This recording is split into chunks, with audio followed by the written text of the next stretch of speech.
Hello, আসসালামু আলাইকুম guys. এই শহরে চলছে এখন রিল সুন্দরী প্রতিযোগিতা।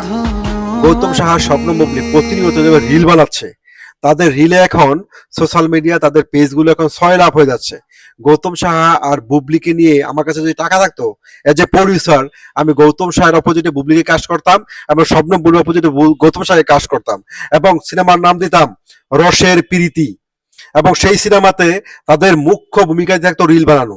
তারা একজন একজনের পিছিয়ে রিল বানাইতো, মেঘের নৌকা তুমি, বুবলি বুবলি বুবলি আমার সোনা বুবলি রে। এটাই থাকতো তাদের রিলের, তাদের সেই সিনেমার মেন চিত্রনাট্য।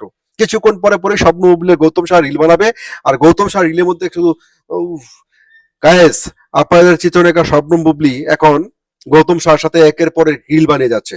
এই রিলগুলো যদি অবিশ্বাস বানাইতো তাহলে আপনারা কি বলতেন গাইস, কি বলতেন? আমি তো শবনম বুবলি অনেক বড় ফ্যান হয়ে গেছি, কারণ হচ্ছে শবনম বুবলি যেভাবে রিল বানাচ্ছে, আর তার রিল, বাবারে বাবা, রিলে সে যত সেই সুন্দর পারফর্ম করছে। আর গৌতম শাহ কি বোঝাতে চাচ্ছে, বুবলি কিভাবে কাছে রাখছে, এভাবে জড়িয়ে দেওয়ার চেষ্টা করছে, মানে wow wow wow wow wow wow wow wow. কিছুদিনের মধ্যে শবনম বুবলি এবং গৌতম শাহের এই রিলের জন্য হয়তো বাংলাদেশ থেকে অস্কারের মনোনয়ন পেয়ে যাবে, এবং হয়তো বাংলাদেশের রিল সারা বিশ্বের সবচেয়ে বড় রিল কন্টেন্ট ক্রিয়েটর হয়ে যাবেন শবনম ইয়াসমিন বুবলি এবং গৌতম শাহ।